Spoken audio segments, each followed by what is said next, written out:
No, can you go and do it to Bear? Just for Elliot and everybody. It's really fun. Yeah. It's that one, yeah. Cool. Hey?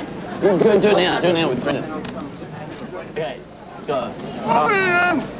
Okay, so I can do that. So what are you going to do? Let me in! Hey, come here. I'm going to start talking. You're just going to go up and say, look, I don't appreciate you wasting fucking time. and then Elliot's going to jump up and say, look, I don't appreciate you not appreciating him giving his time. Then you've got to jump up and say, look, I don't appreciate you not appreciating him, not appreciating him. Oh, could I have your attention for a second? My name is Sholto McPherson. I'm running for SRC President. I think that the SRC has not been working as it should be. They're blowing the money on administration and it's completely stuffed the students. I pay good money to come to this bloody lecture.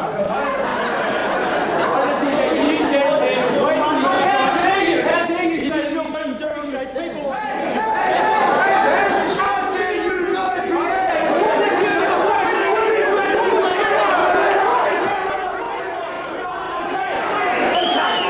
If the SRC has to pay a second fill of student needs, that's how it's going to be.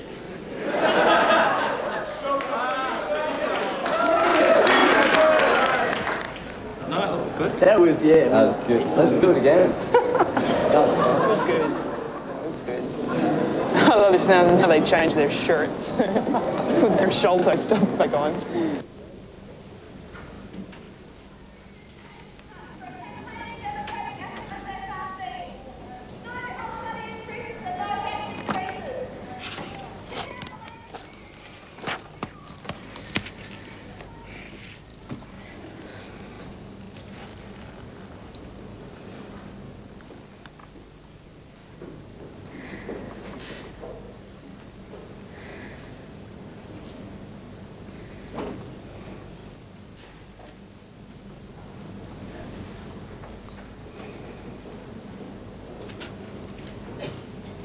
It does not make sense to me. Okay, it's a discussion, Pat. You don't have to have any answers. You just got to have some questions. I don't have any questions to ask.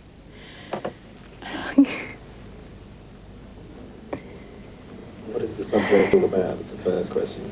I don't know. That's what I'm trying to work out. It's something you have to... Hang on a minute. I have the questions here. He has given me some discussion questions. Ring him up and ask him what they are. No, I'm not ringing Simon, no. I'll find it. It's here. No. You're not going to use the ring anymore. No.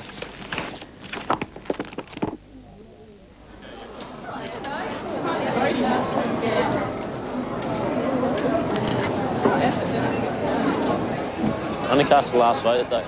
Thanks, Nick. Haven't you voted yet? No, what's that? Haven't you voted? Quickly, darling, go and do it. Okay.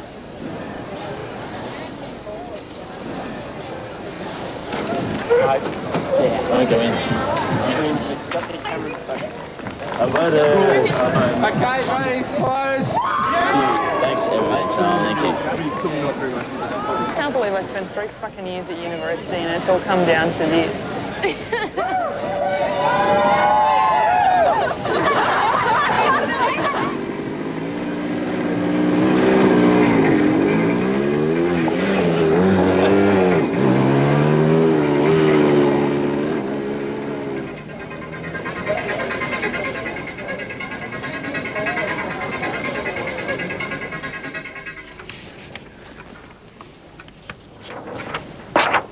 How are you doing?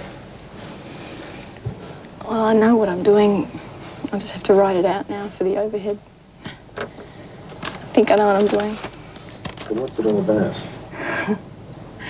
It's about,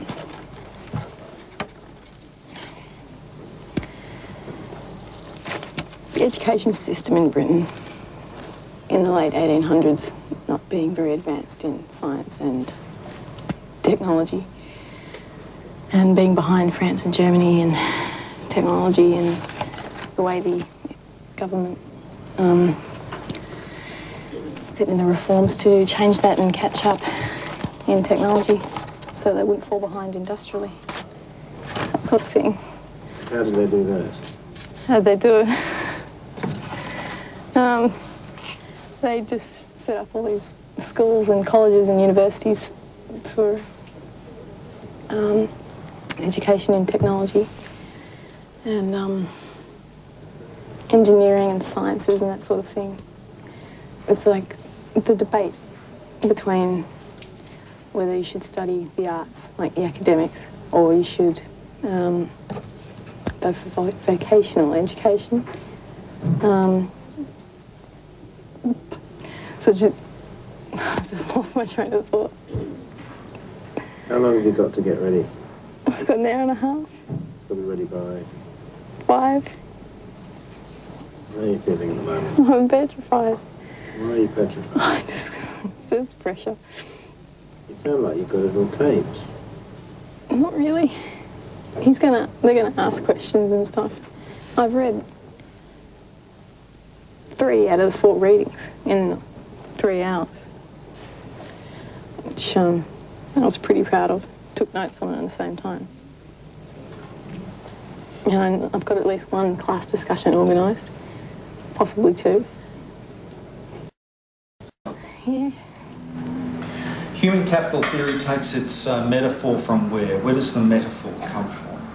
Capital as in money. Capital as in money, okay? So the thing about capital as in money is that you invest capital and you get a return, all right? So human capital theory works on the same kind of basis that by investing in education of the people, you get a return. Are you happy to stay there? Stay here. I'll use the overhead.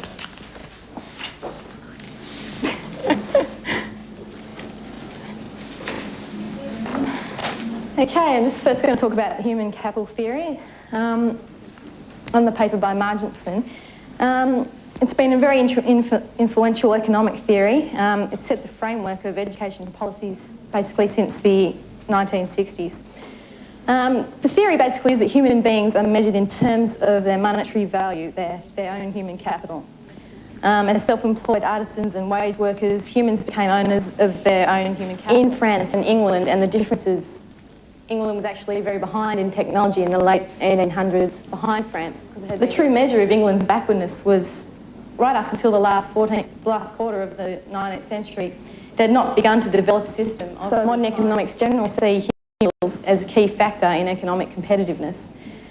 Vocational education was a high priority for policymakers back then to get this sort of thing rolling in England, technological education, to increase it economically. That was horrific. This way. You did it, Cal, you did it. It was so bad.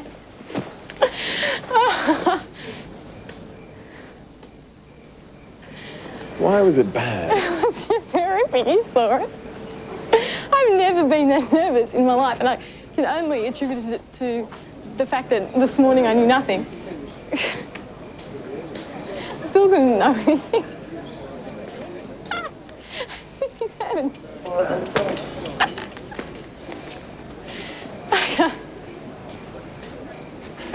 There's hope for me yet, Simon. Shit. You should buy yourself a drink. I think I am. Unbelievable. You heard me. I thought this was the worst thing I'd ever done. Well written, interesting essay. Your summaries of different arguments are perceptive.